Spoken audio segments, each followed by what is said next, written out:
আমরা বই পুস্তকে যেটা পড়ছি যে ব্রাজিল থেকে একজন পর্যটক যিনি বাংলাদেশে আসার সময় এই ফুলটা নিয়ে আসছিলেন, পরবর্তীতে পুরো বাংলাদেশ জুড়ে এই ফুলটা ছেয়ে যায়।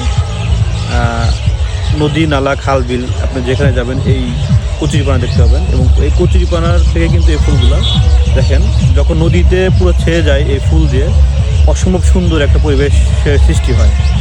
সৌন্দর্যের বিবেচনায় ফুলটা আনা হলেও এখন বাংলাদেশের জন্য এই ফুলটা অনেকটা ক্ষতিকারক।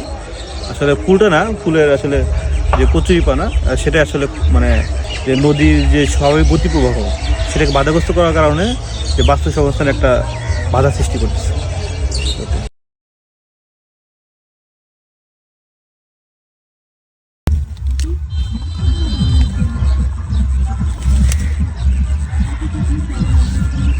এই ফুলটা হচ্ছে কচুরিপানার ফুল।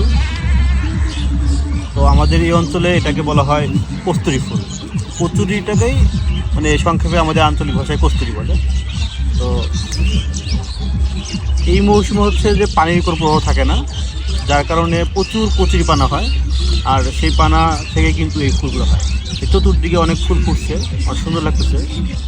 ফুলগুলো কিন্তু খাওয়া যায়, আসলে বেসন দিয়ে বড়া বানিয়ে এই ফুলগুলো খাওয়া যায়। তো আশ্চর্যজনক হলো যে যেসব জায়গায় এই কচুরি পানাগুলো আছে সেই জায়গায় কিন্তু পানিগুলো পচে যায় এবং সেখানে কিন্তু অল্প কিছু মাছ আর কিছু থাকে না।